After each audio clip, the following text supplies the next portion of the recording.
नमस्कार, मंडल news bulletin में आपका स्वागत है। आइए पेश करते हैं आज के कुछ प्रमुख व मुख्य समाचार। अब तक यदि आपने मंडल न्यूज के इस चैनल को लाइक व सब्सक्राइब नहीं किया है तो जल्द से जल्द इस चैनल को लाइक व सब्सक्राइब जरूर कर दें।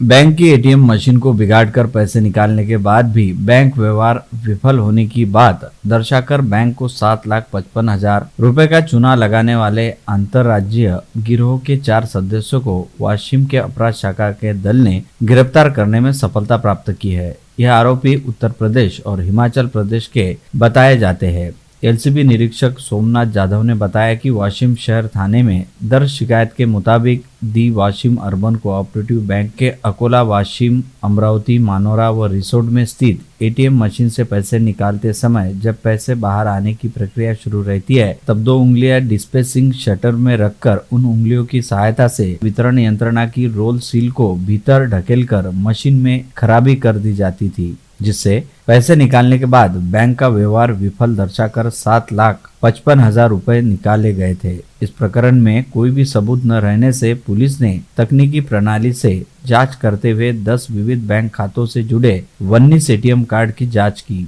तब पता चला कि 76 एटीएम में से यह राशि निकाली गई। एटीएम कार्ड से संबंधित मोबाइल नंबर की जांच कर उत्तर प्रदेश के कानपुर निवासी अरविंद कुमार अवस्थी नामक एकमात्र व्यक्ति का ही मोबाइल नंबर सामने आया। उसने अपने नाम का सिम कार्ड अलग अलग लोगों को देकर एटीएम से पैसे निकालने रवाना किए रहने की बात स्पष्ट हुई। सीसीटीवी फुटेज में दिखाई दिए आरोपियों की तलाश कर पुलिस ने वैभव ऋषिकेश पाठक, सत्यम शिवशंकर यादव, सौरभ मनोज गुप्ता, प्रांजल जयनारायण यादव ऐसे 4 आरोपियों को गिरफ्तार कर लिया। मुख्य सूत्रधार अरविंद कुमार अवस्थी कानपुर जेल में है। इस कारण पुलिस उसे कब्जे में लेने की कार्यवाही कर रही है।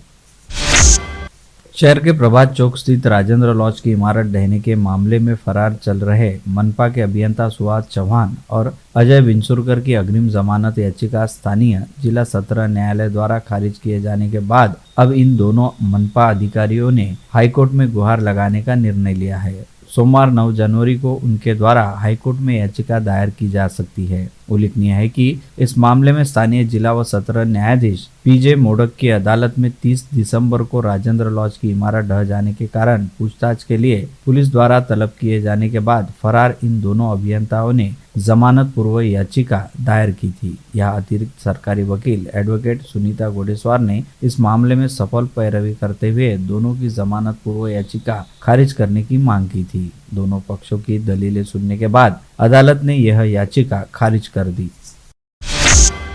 भावी पीढ़ी में साइकिल की संस्कृति जिंदा रहे और वे फिट रहे, इसके लिए अमरावती में साइकिलिंग प्रतियोगिता का आयोजन किया गया। खुले राज्य स्तरीय साइकिलिंग प्रतियोगिता की सुबह 6:30 बजे शुरुआत की गई। प्रतियोगिता को भारी प्रतिसाद देते हुए 300 से अधिक लोगों ने इसमें भाग लिया। इस प्रतियोगिता का अमरावती साइकिलिंग एसोसिएशन, क्रीड़ा विभाग व अन्य समाजसेवी संस्थाओं ने आयोजन किया। यह प्रतियोगिता 40 किलोमीटर, 25 किलोमीटर, 17 किलोमीटर व 12 किलोमीटर इन 4 चरणों में विभिन्न आयु समूहों में ली गई। प्रतियोगिताओं में प्रथम पुरस्कार 5,000 रुपए, द्वितीय पुरस्कार 3,000 रुपए, तृतीय पुरस्कार 2,000 और प्रति फिनिशर को मेडल दिया गया। पहले 30 प्रतियोगियों को हेलमेट देकर सम्मानित किया गया। ऐसी जानकारी प्रवीण खानजोड़े ने दी।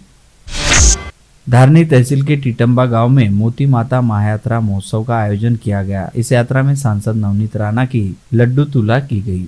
इस दौरान नवनीत राणा ने कहा कि माता के आशीर्वाद से मेलघाट के विकास के लिए निधि की कमी नहीं पड़ने देंगे। मेलघाट टाइगर प्रोजेक्ट के लिए 50 वर्ष पूर्ण होने जा रहे हैं। इस वजह से प्रधानमंत्री मोदी का मेलघाट में आगमन होगा। इसके हस्ते महोत्सव का उद्घाटन होगा। मेलघाट दुनिया के नक्शे पर दिखाई देगा। यहाँ के विकास कामों को गति मिलेगी। यहाँ के खेल जगत में वृद्धि हो, इसके लिए खेलो इंडिया उपकेंद्र का निर्माण किया जाएगा, ऐसा वादा करते हुए आदिवासी बांधव से नवनीत राणा ने चर्चा की। इतना ही नहीं तो इस यात्रा के दौरान सांसद नवनीत राणा ने खुद बैलगाड़ी चलाने का आनंद भी उठाया।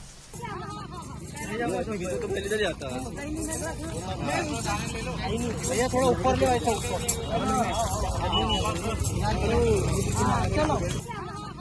तो पहले इधर जाता है। भैया थोड़ा ऊपर ले ऐसा ऊपर।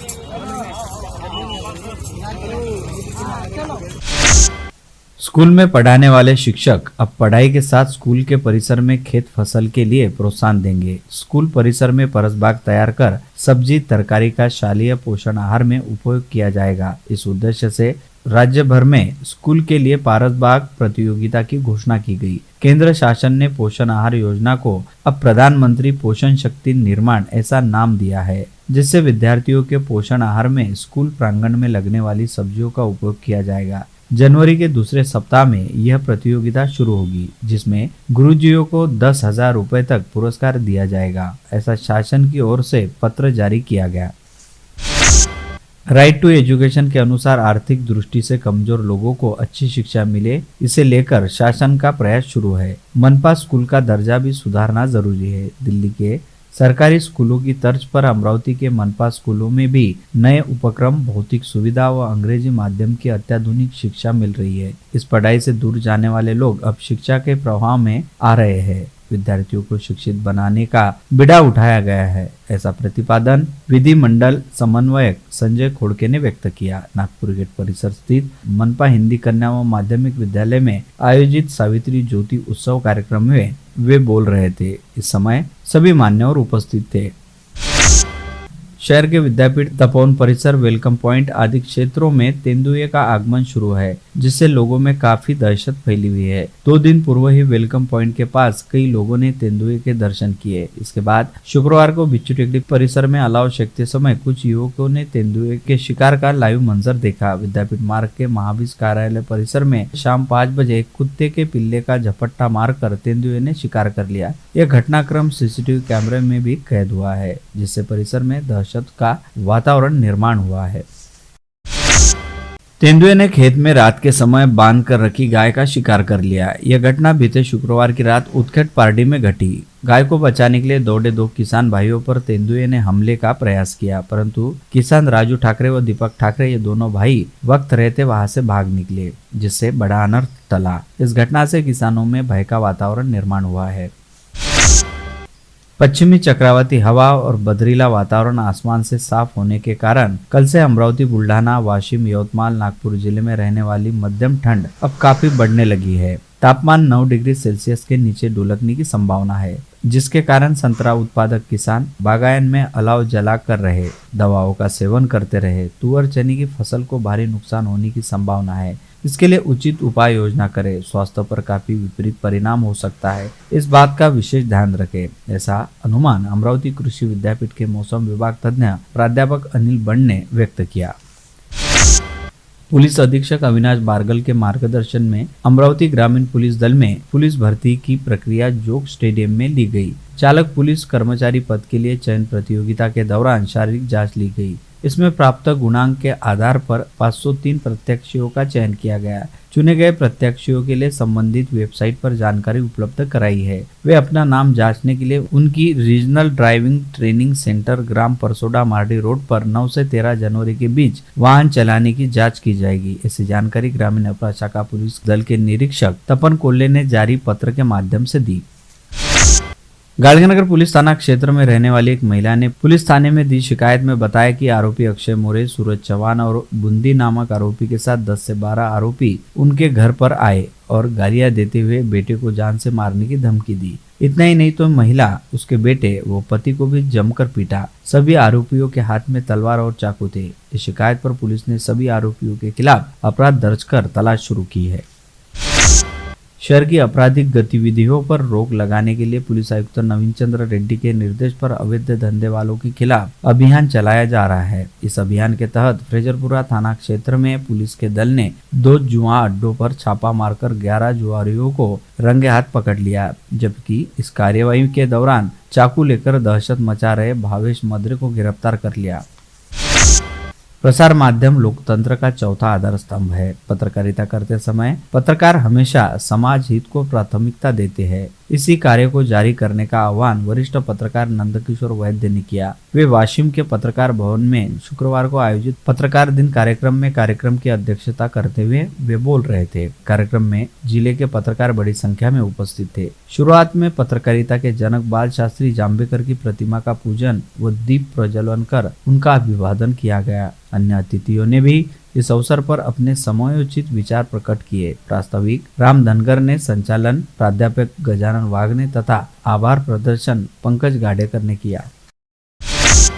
शहर के गाड़गेनगर परिसर के गाड़गे बाबा समाधि मंदिर से शेगांव नाका तक विधायक सुलभा खोड़के के प्रयासों से वर्तमान में कंक्रीटीकरण का काम जारी है। इस कारण एक तरफा यातायात जारी है, लेकिन शहर यातायात विभाग के नियोजन के अभाव में कल रात पंचवटी चौक से शेगांव नाका तक यातायात काफी जाम हो गया। इस समय मौके पर ट्रैफिक कर्मी न रहने से वाहनों की कतारें लग गई। करीबन 2 घंटे तक वाहन चालकों को इस जाम में फंसे रहना पड़ा। जब यातायात पुलिस के जवान व गाड़गेनगर पुलिस का दल वहां पहुंचा तब भारी मशक्कत के बाद मार्ग का यातायात सुचारू हुआ, लेकिन 2 घंटे तक यातायात जाम होने से नागरिकों को काफी परेशानी का सामना करना पड़ा।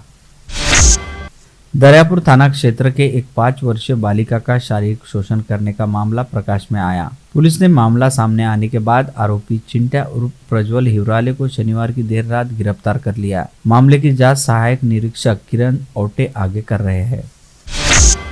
एक 15 वर्षीय बालिका पर उसी के सौतेले पिता ने दुष्कर्म किया रहने की घटना वरुड तहसील में घटी। पुलिस ने मामला प्रकाश में आते नराधम पिता को तत्काल गिरफ्तार कर लिया। पीड़िता जब घर में अकेली थी तब आरोपी सौतेले पिता ने उसे डराया, धमकाया और उस पर लैंगिक अत्याचार किया। उसके खिलाफ दुष्कर्म और पोस्को के तहत मामला दर्ज किया गया।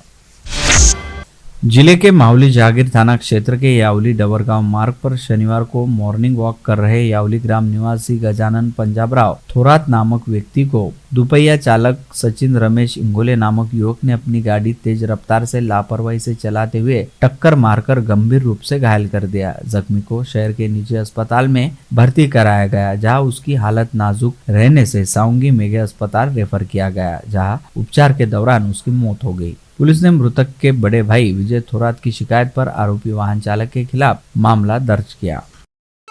आप देख रहे थे मंडल न्यूज बुलेटिन। हमारे चैनल को लाइक करें, शेयर करें और हाँ, सब्सक्राइब करना ना भूलें। कल होगी आपसे फिर मुलाकात, तब तक के लिए धन्यवाद।